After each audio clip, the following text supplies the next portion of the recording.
So a lot of people have reached out and asked how Ali and I have such a great relationship. What is the secret?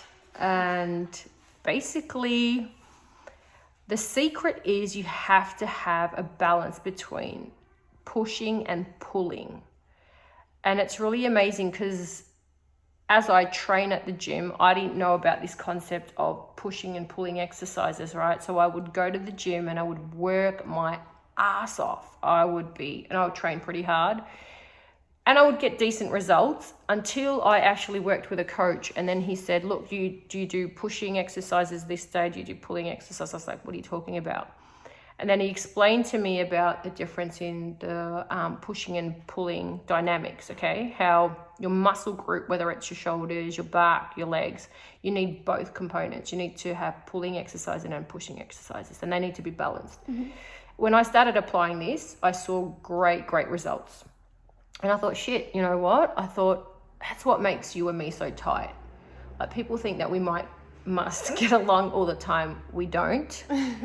She does piss me off, and I'm sure I piss her off too. And we let each other have it, believe me. And I think that's our secret, that we do have this push and pull relationship where, you know, I do pull her in sometimes, and at times I do push her away. And what do you think? I think it's like, even like in movies or on like TV shows, they can portray that sort of thing. It's like whatever you sort of chase runs away from you. Like if you're only doing the chasing, like people be like say in a movie, for example, like if a guy is trying to get a girl, they'll say, oh, don't like try and play hard to get. It's because people sort of like interested in, oh, I can't get it, so I want it more.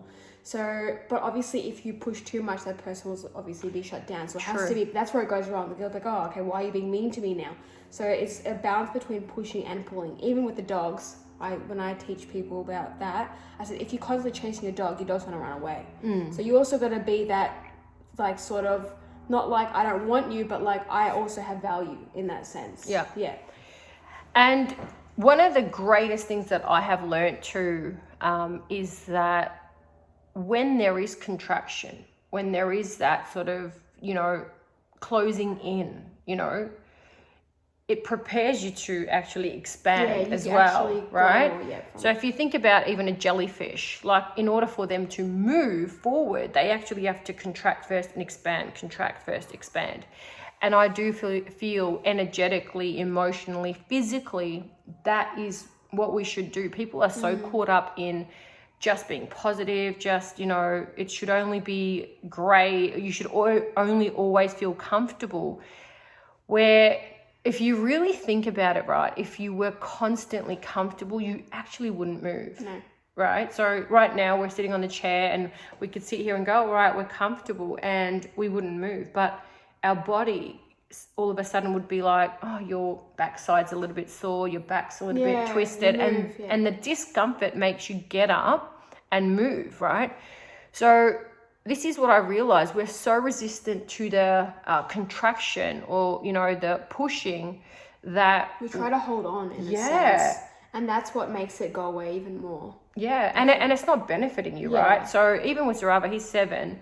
Yes, I cater to him. We pamper him. He's the baby of our family, and he's, you know, he's treated like a little king. But believe me, we also push him because we're like, no, we're not doing that for him, and we're not doing that for you, Zaraba, and you've got to do it yourself, because it will make him move. If he was just comfortable, there'd be no growth for him as well. Exactly. So even as a parent, I always used to say to you guys, I want you to challenge me. I do want you to speak up, and I want you to express what you're feeling, and you might feel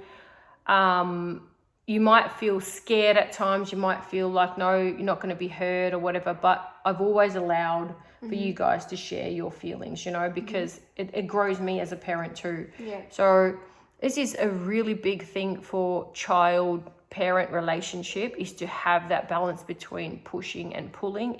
It's critical for movement, momentum going forward. And you know what that subconsciously taught us as well, by you saying, even if it's uncomfortable to challenge us, it's like, even though things can feel bad or feel discomforted, they're okay. They're allowed. They're allowed. So, like, it should be like, oh, no, you should never feel unsettled. You should never feel not comfort. You should always, like, some parents, because they try and compensate for everything, the kid only knows comfort.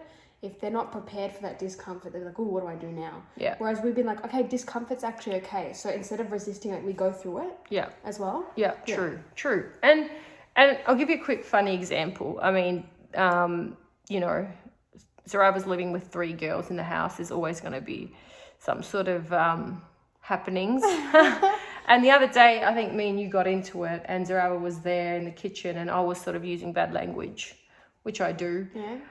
And, you know, Zarava just looked at me like, yeah, you know, it's what it is. And there was no, like, emotional outbreak. There was no sort of, oh my God, gosh, what's going on? And then he also experiences the other side, the nurturing, the care, I've got your back and everything. And I think that's where it's very important that you do have a balance between pushing and pulling, you know. I think that's what makes everything moving forward. One way or the other, you get stuck and you limit yourself. Whereas if you're open and if you're free to be both, I think there's nothing better to build a great relationship, whatever that relationship, even in a friendship. It's the best way to build a relationship when you have a balance in both. Yeah, and I feel like that comes down to just going with whatever is arising in the moment. So if we're feeling like, I personally, if I have something that wasn't settled with you, I will tell you straight away instead of keeping it in.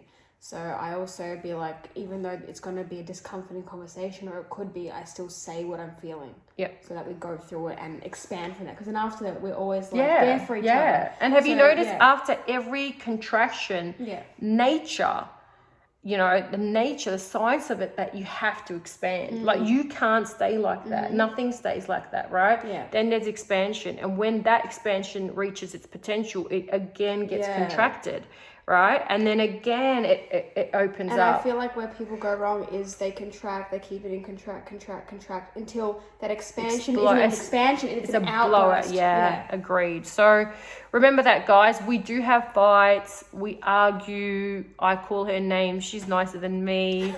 But we have this, and we have this pushing and pulling, and it's so healthy. It's so healthy for people that say they don't fight, I don't know. How's that? I don't know, but we fight. Yeah. We have a lot of disagreements, agreements. No, we're not fighting right now.